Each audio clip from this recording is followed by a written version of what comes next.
অন্য হাদিস শরীফের মধ্যে আল্লাহ নবী বলেন, প্রিয় নবী আমার জানিয়ে দেন, এই যে মাদ্রাসা ছাত্ররা, এই মাদ্রাসা ছাত্ররা হাসরের মাঠে কঠিন দিনেতে আল্লাহ পাক রব্বুল আলামিন যাদের জন্য জাহান্নাম ফয়সালা করে দিয়েছেন, ওই অমুক ব্যক্তিগুলো জাহান্নামে চলে যাবে। এই মাদ্রাসা ছাত্ররা এক একজন 10 জনের জন্য সুপারিশ করে আল্লাহর দয়ার জান্নাতে নিয়ে যাবে। জাহান্নামে যাবে ফাইনাল, এই মাদ্রাসার ছাত্ররা আল্লাহর কাছে সুপারিশ করে ওদেরকে জান্নাতে নিয়ে যাবে। এটা সুবহানাল্লাহ বাড়ি গিয়ে বলবেন, তো মোহাম্মত করে বলেন সুবহানাল্লাহ। মাদ্রাসার ছাত্রদের মর্যাদা আমার আল্লাহ অনেক দিয়েছেন। এরপরে আমি আপনাদেরকে বলি আল্লাহর কোরআনের বর্ণনা, ওয়ামান আ'রাদা যিকরি ফাইন্না লাহু মাঈশাতান দানকা ওয়া নাহশুরুহু ইয়াওমাল কিয়ামাতি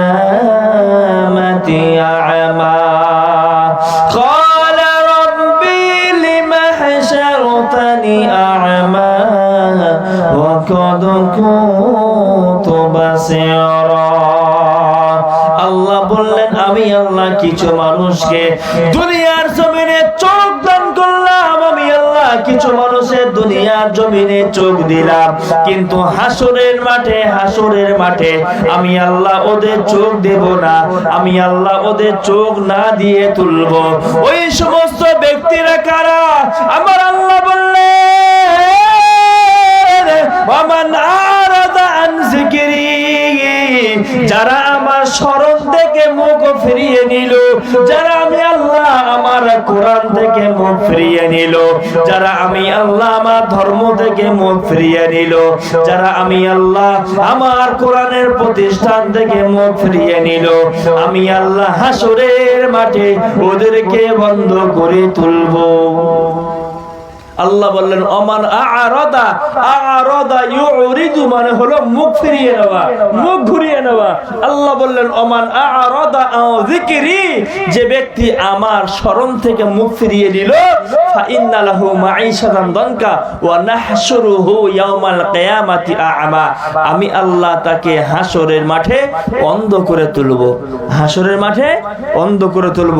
দুনিয়ার জমিনে কারো চোখ যদি অন্ধ হয়, চোখ যদি কানা হয়, সে কি রাস্তায় একা একা চলতে পারবে? জোরে বলেন, চলতে পারবে না। তাকে চলার জন্য তার ভাই হাত ধরে নিয়ে যেতে হয়, তার আব্বাকে হাত ধরে নিয়ে যেতে হয়, হাত ধরে ধরে নিয়ে চলতে হয়। কিন্তু হাসরের মাঠে একজন অপরজনের দিকে পালিয়ে যাবে। আর সেই দিন যদি আমার আল্লাহ আমাকে অন্ধ বানান, তাহলে বাঁচার লাইন থাকবে? জোরে বলেন, বাঁচার কোন লাইন থাকবে না। একবার কলেমাতে শুকর পড়েন, সুবহানাল্লাহ ওয়ালহামদুলিল্লাহ।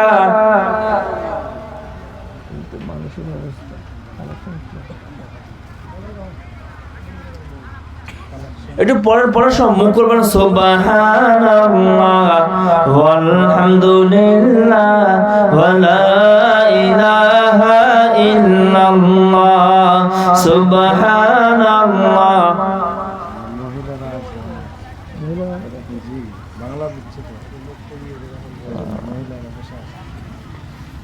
আমার প্রিয় ভাইরা, আমি বলতেছি, ওমান আ'রাদা আন যিকরি ফাইন্না লাহু মাঈশাতান দানকা। আল্লাহ বললেন যে আমার স্মরণ থেকে মুখ ফিরিয়ে নিবে, আমি আল্লাহ তার জীবন যাপন বানাবো যেমন কষ্টে, এবং তাকে আমি আল্লাহ হাসরের মাঠে তুলব অন্ধ করে।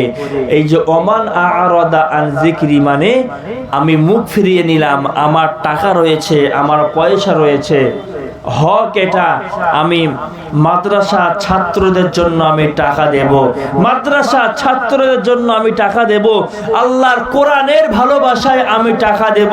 কোরআনের ভালোবাসায় যদি আমি টাকা দিতে পারি তাহলে আল্লাহ বললেন ওই ব্যক্তি আমার থেকে পুরস্কার পাবে। বলুন সুবহানাল্লাহ, একটু মহব্বত করে বলুন সুবহানাল্লাহ।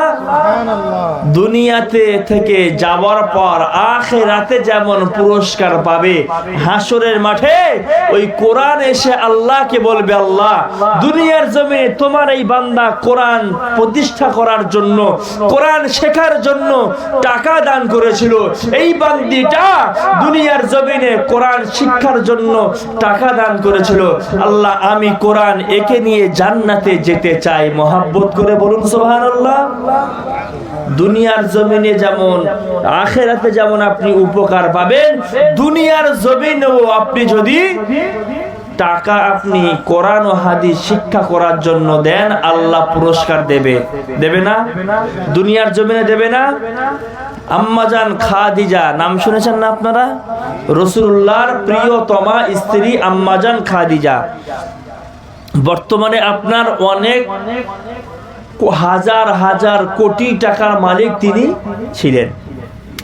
সমীক্ষা দেখায় মিলিয়ন ট্রিলিয়ন বিলিয়ন টাকার মালিক তিনি ছিলেন আম্মাজান খাদিজা। কিন্তু সমস্ত টাকাটা কোরআনের জন্য ব্যয় করেছে। বলুন সুবহানাল্লাহ। আরে কিসের জন্য ব্যয় করেছে? জোরে বলেন। আমার প্রিয় ভাইরা, আমি বক্তব্য শেষ করব, দীর্ঘায়ী করব না। ও আমার আম্মাজান বোনেরা, ও আমার কলিজার টুকরা আম্মাজান বোনেরা, ও আমার যুবক ভাইরা, ও আসামের মুরব্বী বাবাজিরা, আম্মাজান খাদিজা রাদিয়াল্লাহু তাআলা আনহা যখন আল্লাহর নবীর সঙ্গে বিবাহে আবদ্ধ হলেন, আল্লাহর নবীর সঙ্গে বিবাহ যখন সম্পন্ন হলো, আম্মাজান খাদিজা সমস্ত সম্পদ গুলোকে নিয়ে হাজার হাজার হাজার হাজার কোটি টাকা নিয়ে আল্লাহর নবীর পায়ে কুরবান করলেন। আল্লাহর নবীর হাতে তুলে দিলেন, ইয়া রাসূলুল্লাহ, ইয়া হাবিবাল্লাহ, হুজুর আমার সমস্ত টাকা আমি খাদিজা কোরআনের জন্য দিয়ে দিলাম। ইয়া রাসূলুল্লাহ, সমস্ত টাকাগুলো আমি খাদিজা কোরআনের জন্য দিয়ে দিলাম, সমস্ত টাকাগুলো আমি দ্বীন প্রচারের জন্য দিয়ে দিলাম, সমস্ত টাকাগুলো আমি খাদিজা কোরআনের স্বার্থে দিয়ে দিলাম। হাজার হাজার কোটি টাকা আম্মাজান খাদিজা আল্লাহর নবীর কদমে তুলে দিলেন। ইয়া রাসূলুল্লাহ, এই টাকাগুলো আপনি কোরআন প্রচারের জন্য নেন, এই টাকাগুলো আপনি কোরআন প্রচারের কাজে ব্যয় করেন। আম্মাজান খাদিজা সমস্ত টাকাগুলো তুলে দিলেন আল্লাহর নবীর হাতে। আমার প্রিয় ভাইরা, আম্মাজান খাদিজা সমস্ত টাকাগুলোকে নিয়ে আল্লাহ নবীর হাতে তুলে দিলেন। বিশ্ব নবী, আমার আখির জামানার নবী, রাহমাতাল লিল আলামিন, শাফিউল মুজনাবিন, রাহমাতাল লিল আলামিন, সরওয়ারে কায়নাত, তাজদারে মদিনা, আহমদে মুস্তাফা, প্রিয় নবী সমস্ত টাকাগুলো কোরআন প্রচারের জন্য, ইসলাম বাণী প্রচারের জন্য আল্লাহর রাস্তায় ব্যয় করলেন। আম্মাজান খাদিজা টাকাগুলো আল্লাহর রাস্তায় ব্যয় করলেন। বিদায় বেলা আম্মাজান খাদিজার শরীরটা প্রচন্ড অসুস্থ, তিনি বিদায় নেবেন, আল্লাহর ডাকে সাড়া দিয়ে চলে যাবেন, তিনি ইন্তেকাল করে যাবেন। আম্মাজান খাদিজা মনটা বড়ই খারাপ, আম্মাজান খাদিজা কান্না করে বিদায় বেলা, বিদায় লগ্নে শরীরটা বড় খারাপ, আল্লাহর ডাকে সাড়া দিয়ে চলে যাবেন, আল্লাহর ডাকে সাড়া দিয়ে বিদায় নিয়ে চলে যাবেন। আম্মাজান খাদিজা কান্না করে ফাতেমাকে ডেকে বলল, ফাতেমা, ও ফাতেমা, যাও না, যাও না, তোমার আব্বাকে একটু ডেকে আনো, তোমার আব্বাজিকে একটু ডেকে আনো। আম্মাজান ফাতেমা গেলেন, ফাতেমা গিয়ে আল্লাহ রাসূলকে ডাক দিলেন, ইয়া রাসূলুল্লাহ, আব্বাজান আম্মাজান আপনাকে ডাকে। বিশ্বনবী ডাক শোনার পরে খাদিজার কাছে আসলেন। খাদিজার কাছে যখন আসলেন, আম্মা জান খাদিজা আল্লাহর নবীর হাতটা ধরে বলল, আল্লাহর নবীর হাতটা ধরে বলল, ইয়া রাসূলুল্লাহ, হুজুর গো, আমি খাদিজা হাজার হাজার কোটি টাকার মালিক, সমস্ত সম্পদগুলো হুজুর আমি আপনার পায়ে কুরবান করলাম, সমস্ত টাকাগুলো আমি কোরআন প্রচারের জন্য দিয়ে দিলাম, সমস্ত টাকাগুলো আমি খাদিজা কোরআনের জন্য দিয়ে দিলাম। শেষ পর্যায়ে আমি খাদিজা আমি বিদায় লগ্নে ইন্তেকাল হয়ে যাব, দুনিয়ার মায়া ছেড়ে ইয়া রাসূলুল্লাহ আমি বিদায় নেব, ইয়া রাসূলুল্লাহ আমি আপনাকে ছেড়ে বিদায় নিয়ে চলে যাব, কিন্তু বিদায় লগ্নে আমি আমার নিজের টাকায় কাফন কিনে পরবো, এমন কোন টাকা তো ইয়া রাসূলুল্লাহ আমার কাছে নেই। আম্মা জান খাদিজা কাঁদে আর বলে, ইয়া রাসূলুল্লাহ আমি খাদিজা এত সম্পদের মালিক, আমি খাদিজা এত টাকার মালিক, কিন্তু বিদায় বেলা আমার টাকায় কিনে কাফন পরবো, আমি খাদিজা এমন কোন টাকা আমার নেই গো নবী। আম্মা জান খাদিজা কান্না করে, আল্লাহ নবী মনটা খারাপ করে নাই, আল্লাহ নবীর কাছেও টাকা নাই, বিশ্ব নবীর কাছেও টাকা নাই, আল্লাহ নবীর কাছে টাকা নাই, আম্মা জান খাদিজার জন্য কাফন কিনে দেবেন। হায়রে দুনিয়ার বাদশা হয়ে দুনিয়ার জমিনে পদার্পণ করলেন, একটা টাকা নাই, স্ত্রীর জন্য কাফন কিনে দেবেন। আম্মা জান খাদিজা যখন কান্নাকাটি করে, আল্লাহ নবী খাদিজার কান্নায় ভেঙে পড়ে, আল্লাহ নবীও কান্নাকাটি করা শুরু করলেন। আম্মা জান খাদিজা যত কাঁদে, আল্লাহ নবী যত কান্নাকাটি করেন। আমার আল্লাহ পাক রব্বুল আলামিন জিবরিলকে ডেকে বলল, জিবরিল, ও জিবরিল চলে যাও, চলে যাও, চলে যাও, জান্নাত থেকে আবার খাদিজার জন্য তুমি কাফন নিয়ে চলে যাও। একটু মহব্বত করে বলেন না সুবহানাল্লাহ। দুনিয়ার জমিনে সমস্ত টাকা পয়সা ইসলামের জন্য কুরবান করেছেন, কোরআনের জন্য কুরবান করেছেন, বিদায় বেলা তানার নিজের টাকায় কিনে পরবেন এমন কোন কাফন তানার নেই। সমস্ত টাকা কিসের জন্য খরচ করেছেন? কোরআনের জন্য খরচ করেছেন। শেষ বেলায় রাসূলুল্লাহর কাছে কাঁদে, ইয়া রাসূলুল্লাহ টাকা আমার কাছে নেই। আল্লাহ নবীও কাঁদেন যে খাদিজা আমার কাছেও এমন কোন টাকা নেই যে আমি তোমার স্বামী তোমাকে কাফন কিনে দেবো, এমন টাকাও আমার কাছে নেই।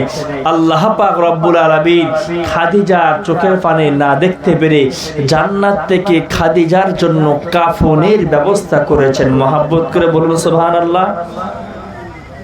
জান্নাত থেকে কাফন পাওয়াটা কি মুখের কথা সহজ? আরে জান্নাত থেকে আল্লাহ কাফন পাঠিয়েছেন, এটা কিসের জন্য বলেন তো? বলেন বলেন। তানার সমস্ত সম্পদগুলো আল্লাহর রাস্তায় ব্যয় করেছেন, তানার সমস্ত অর্থগুলো আল্লাহর রাস্তায় ব্যয় করেছেন। এখন তানার অর্থ নেই কাফন কেনার জন্য, ওই জন্য আমার আল্লাহ তানার জন্য জান্নাত থেকে কাফন পাঠিয়ে দিয়েছেন। তাহলে আমরা যারা কোরআনের জন্য সহযোগিতা করি, আমার আল্লাহ আমাদেরকে ওরকম অনুদান দেবেন না ইনশাআল্লাহ? জোরে বলেন, দেবেন না ইনশাআল্লাহ? আমার ভাইরা, কোরআনের জন্য যে দান করবে, কোরআনের জন্য যে দেবে, ওই কোরআন আল্লাহর কাছে দোয়া করবে, ওই কোরআন আল্লাহর কাছে দোয়া চাইবে। ও আমার আম্মা জান বোনেরা, ও আমার যুবক ভাইরা আব্বা জানেরা, কোরআনের জন্য যে ব্যক্তি দান করবে, আমার আল্লাহ দানকে কবুল করে নেবে, আমার আল্লাহ দানকে মঞ্জুর করে নেবে। নেবেন। হাসরে মাঠে আপনার স্ত্রী আপনার হবে না, আপনার ছেলে মেয়ে আপনার জন্য হবে না, কিন্তু আল্লাহর রাস্তায় কোরআন প্রতিষ্ঠার জন্য, মাদ্রাসা প্রতিষ্ঠার জন্য যারা আল্লাহর রাস্তায় দান করবে, আমার আল্লাহ ওদেরকে কল্যাণকামী করবেন। একবার জোরে জোরে বলেন না আল্লাহুম্মা আমিন। আমি প্রথম নম্বর চাইবো, কে আছেন 1,000 টাকা কে একটু দেবেন বলেন? কালেকশন করা যেত লোকজন থাকলে, যেমন লোকজন নেই। আল্লাহর রাস্তায় বলেন কে কোরআন প্রতিষ্ঠার খাতিরে, কোরআনের শিক্ষার জন্য, মাদ্রাসার ছাত্রদের জন্য কোরআনের খাতিরে 1,000 টাকা দেবেন? কে আছেন আল্লাহর রাস্তায়?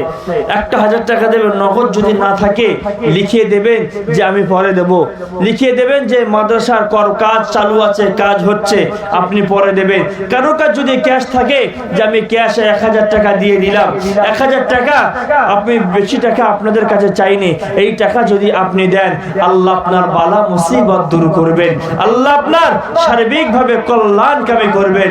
একটু আসেন, আল্লাহর রাস্তায় আসেন।